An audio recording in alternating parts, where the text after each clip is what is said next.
इस दिन होगा भारत से कोरोना खत्म।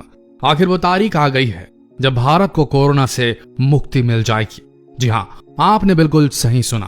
भारत से कोरोना के समाप्त होने की तारीख आ चुकी है और ये एक अपने आप में बहुत बड़ी खबर है। एक रिसर्च के अनुसार यह अनुमान लगा लिया गया है कि भारत कब कोरोना मुक्त हो जाएगा। Singapore university of technology and design ने अपने रिसर्च के अनुसार यह अनुमान लगाया है कि भारत में 25 मई तक कोरोना के 97% मरीज ठीक हो जाएंगे।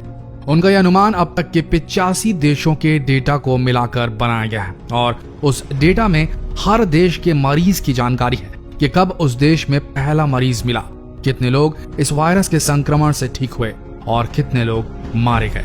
उनका ये सारा डेटा एक आर्टिफिशियल इंटेलिजेंस के आधार पर आधारित है, यानी कि एक ऐसा कंप्यूटर प्रोग्राम जिसके अंदर आर्टिफिशियल इंटेलिजेंस हो, जो ये सारे डेटा को एक साथ समझकर, इंटरप्रेट करके, उसका एनालिसिस करके, उसका आकलन करके एक प्रेडिक्शन जारी करे।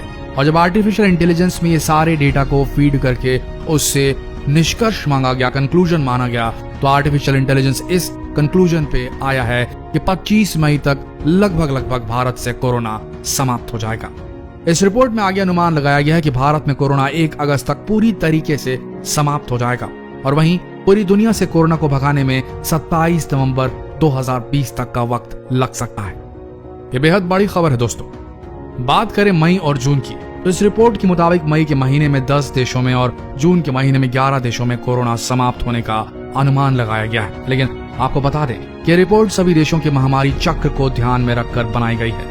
आसान शब्दों में कहें तो इस रिपोर्ट को सभी देशों में कब मरीज मिले, कितने लोग संक्रमित हुए, कितने लोग ठीक हुए और कितने लोग मारे गए, इन सब के डेटा को स्टडी करके रिपोर्ट तैयार की गई है। इसलिए रिपोर्ट सिर्फ एक अनुमान है, क्योंकि रिपोर्ट एक स्टडी पर बेस्ड है, या यूं कहें ये एक रिसर्च पर आधारित है। इसलिए इस रिपोर्ट के अनुसार ऐसा हो सकता है या नहीं, आने वाले समय ही बता पाएगा। लेकिन इस रिपोर्ट में एक विशेष बात यह भी है कि जिस देश ने सही तरीके से लॉकडाउन और सोशल डिस्टेंसिंग का पालन किया, उतना ही ज्यादा उस देश में रिकवरी रेट ज्यादा देखने को मिला।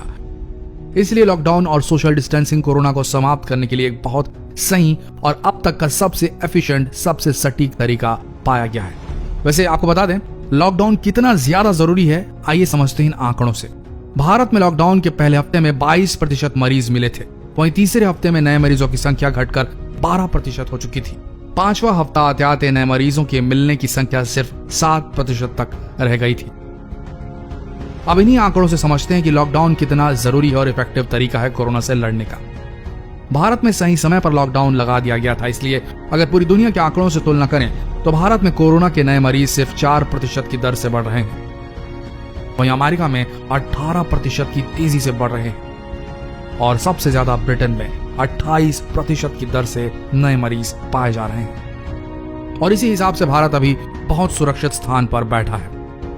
लेकिन अगर लॉकडाउन और सोशल डिस्टेंसिंग का पालन सही तरीके से नहीं किया गया तो ये आंकड़े बहुत जल्दी बढ़ सकते हैं। भारत सरकार ने कोरोना के मरीजों के आधार पर देश के सभी जिलों को 3 स्टेजों में बांटा है। Stage 1 red zone, stage 2 orange zone और स्टेज 3 ग्रीन जोन। हालांकि अनुमान यही लगाया जा रहा है कि रेड जोन के क्षेत्र में अभी लॉकडाउन खोलने की कोई संभावना नहीं, वहीं ऑरेंज और ग्रीन में थोड़ी बहुत कुछ शर्तों के आधार पर छूट मिल सकती है। हमारे दर्शकों से एक सवाल यहाँ यह होता है कि क्या लॉकडाउन और एक्सटेंड किया जाना चाहिए? आपका क्या मानना है? कमेंट सेक्शन में जरूर लिखें और अपने सुझाव भी लिखें कि अगर लॉकडाउन एक्सटेंड होना चाहिए तो किन किन चीजों में रियायतें मिलनी चाहिए, किन किन चीजों को खोलने की अनुमति मिलनी चाहिए और आर्थिक स्थिति को बेहतर बनाने के लिए क्या क्या स्टेप्स लिए जा सकते हैं इस लॉकडाउन के दौर में बिना बीमारी को ज्यादा फैलाए।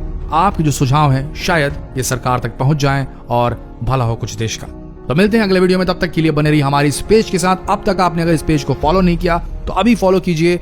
मिलते हैं अगले वीडियो में, तब तक के लिए धन्यवाद।